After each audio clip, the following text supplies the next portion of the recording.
Zoé cligna des yeux, puis recula suffisamment pour permettre à Ethan d'entrer.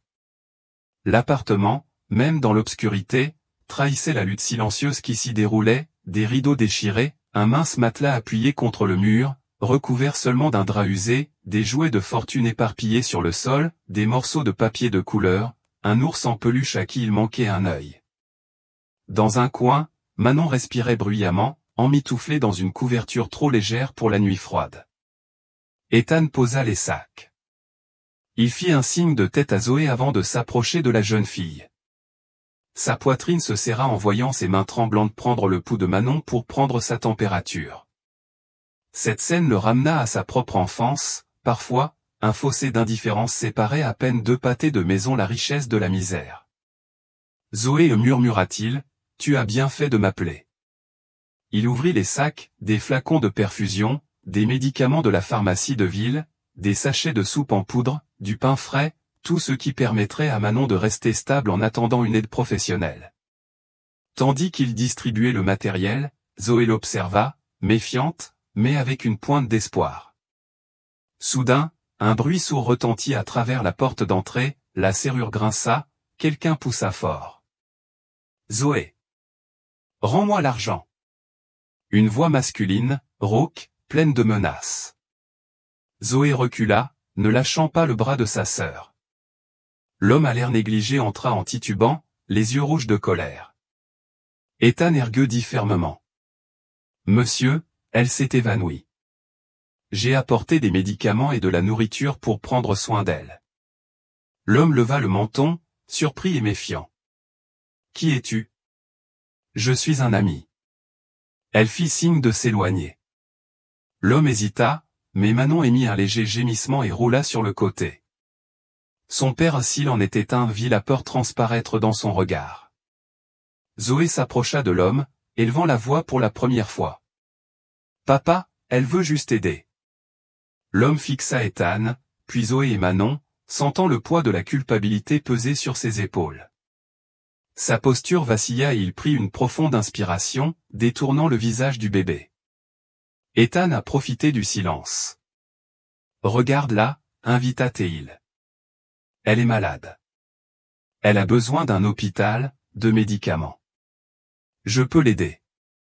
Mais pour cela, il faut prendre du recul. » L'homme déglutit difficilement. L'espace d'un instant, la souffrance et la fatigue le rendirent vulnérable. Puis, d'un geste tremblant, il s'éloigna. « Je ne sais pas, » murmura-t-il. « Je n'ai pas d'argent. » Ethan sourit, avec une tendresse qui venait de loin.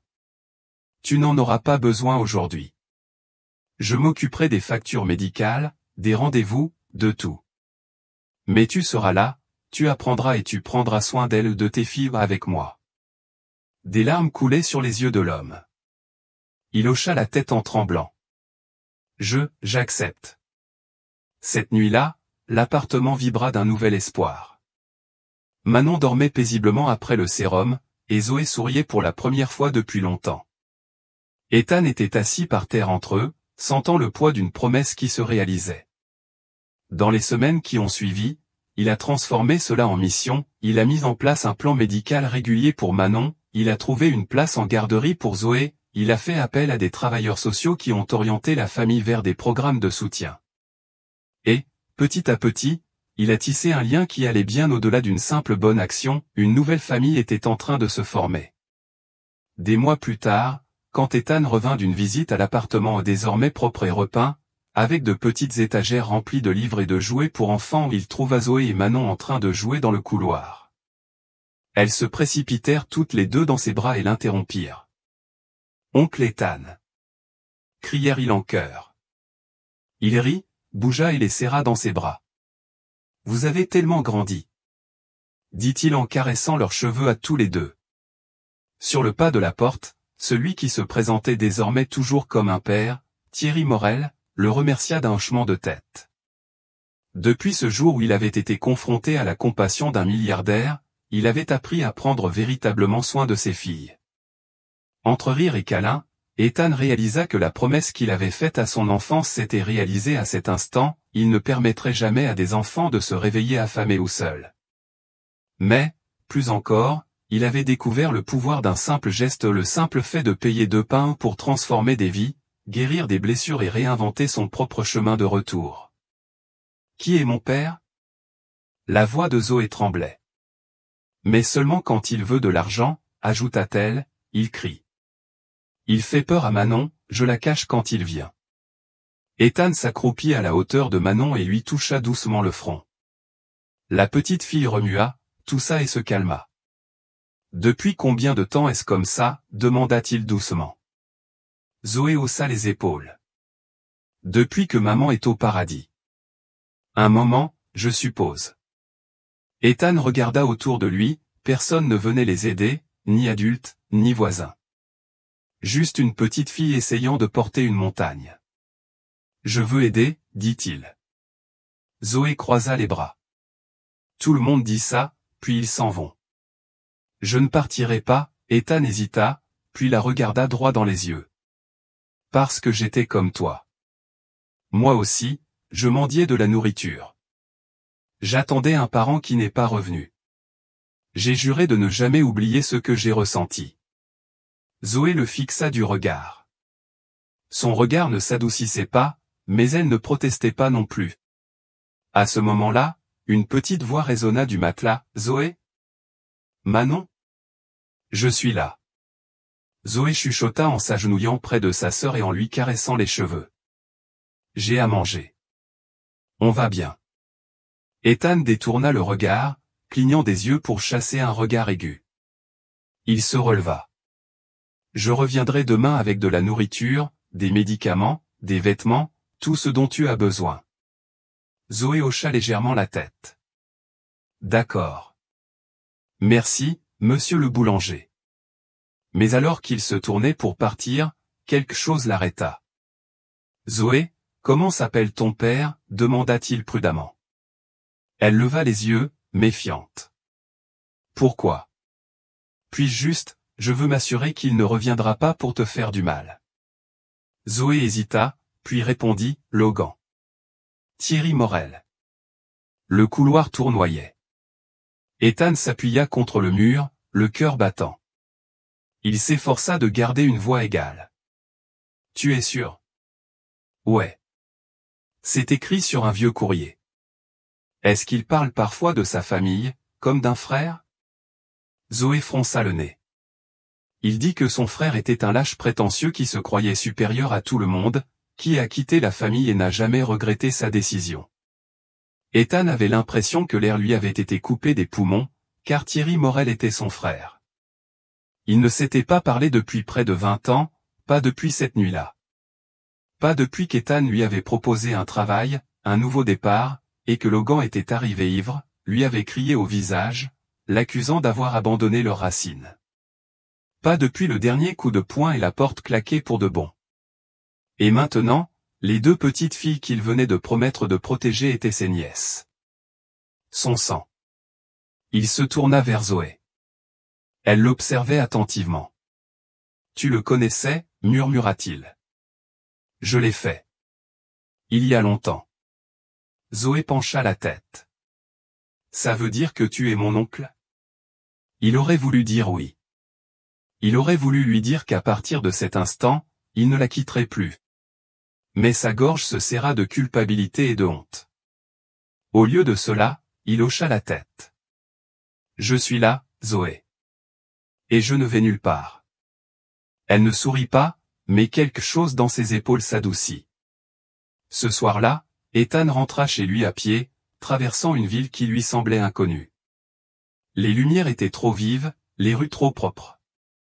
Il ne voulait pas retourner aux Pentouzes, alors il s'installa dans un hôtel modeste près du pâté de maison.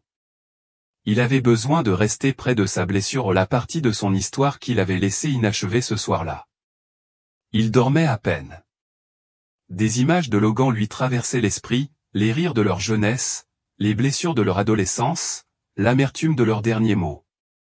Il se souvenait des funérailles de leur mère, du silence qui avait suivi, et de la façon dont Ethan s'était lancé dans l'ambition, la fuite, tandis que Logan sombrait dans la dépendance, la rage et les ténèbres. Il se demandait, aurais-je pu faire plus? Le lendemain matin, Il revint avec des sacs de provisions, des médicaments et une couverture d'occasion. Zoé ouvrit la porte avant même qu'il ne frappe. « J'ai dit à Manon que tu ne viendrais pas, dit-elle doucement. »« Eh bien, dit Ethan avec un petit sourire, tu avais tort. Que feriez-vous si vous découvriez que votre propre famille a abandonné ses enfants? Assumeriez-vous la responsabilité de leurs erreurs? Croyez-vous que nous pouvons briser le cycle de la douleur et construire quelque chose de meilleur? » Les semaines passèrent.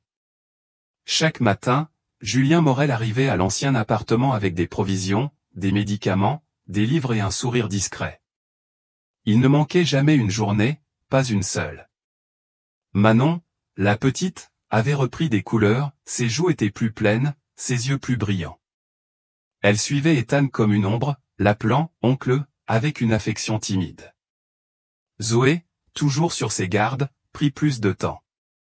Elle posa beaucoup de questions. « Pourquoi as-tu arrêté de parler à mon père? Comment était ta mère? Est-ce que tu avais déjà peur quand tu étais enfant? » Ethan répondit honnêtement à chacune d'elles.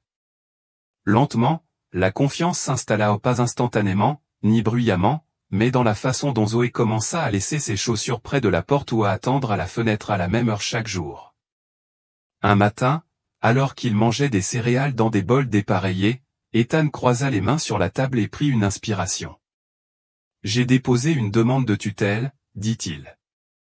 Je veux être légalement responsable de toi et de Manon, pas seulement maintenant, mais pour toujours. » Zoé fixait sa cuillère. « Et si tu en avais assez de nous? Je ne le ferai pas. Mais tu as dit ça à mon père une fois et il est parti. » La voix d'Ethan se brisa. « Je sais, et je ne peux pas défaire ce que je n'ai pas fait à l'époque. Mais je ne suis pas ton père, Zoé. Je ne partirai pas. » Elle leva les yeux. « Je veux changer de nom. » Il cligna des yeux. « Vraiment? Zoé était celle que je devais être pour survivre. Mais je veux être quelqu'un de nouveau maintenant, quelqu'un qui porte un vrai nom de famille. » Il sourit doucement. « Quel nom veux-tu? » Zoé Carter Walker, dit-elle d'une voix ferme, comme si elle avait toujours été la sienne. Il tendit la main par-dessus la table et lui prit la main. « C'est Zoé Carter Walker. » La procédure d'adoption a été rapide, plus rapide qu'Ethan ne l'avait prévu. Les tribunaux, constatant le lien déjà tissé, ont accéléré les démarches administratives. Un soir, Zoé Carter ouvrit la porte d'entrée et trouva Ethan tenant un sac à dos. « Qu'est-ce que c'est? » demanda-t-elle. « C'est à toi, dit-il. On va avoir une surprise. » Zoé jeta un coup d'œil à Manon, qui serrait son lapin en peluche. « Nous deux? Vous deux. » Ils traversèrent la ville, passant devant des ponts, des feux de circulation et des rues inconnues. Finalement, ils arrivèrent devant une petite maison de plain pied avec un porche, une balançoire en bois et un pneu accroché à un vieux chêne. « Le leur? » demanda Zoé Carter. « À toi, si tu le veux. » Leurs yeux s'écarquillèrent. « Ce n'est pas grand, dit-il, mais c'est sûr et chaud, et il y a suffisamment de lits pour vous deux et une cuisine qui fonctionne. » Manon resserra son étreinte sur sa main. Zoé Carter le regarda, la voix tremblante. « Qu'est-ce qu'on doit faire en échange? »« Rien, dit-il. Vis, et laisse-moi être là. C'est tout. » À cet instant, sans un mot, elle comprit qu'il était sincère. Il était sincère. Les jours qui suivirent furent plus calmes qu'Ethan ne l'avait imaginé. Pas de drame, pas de cris. Juste des choses simples, préparer les déjeuners, aider aux devoirs, border Manon après ses cauchemars et lire aux côtés de Zoé Carter le soir. Il apprenait à être père. Elles apprenaient à être filles. Jusqu'à ce qu'un après-midi humide, Ethan soit convoqué au bureau de l'école. Un homme s'était présenté au portail, en colère, confus, empestant l'alcool, exigeant de voir ses enfants.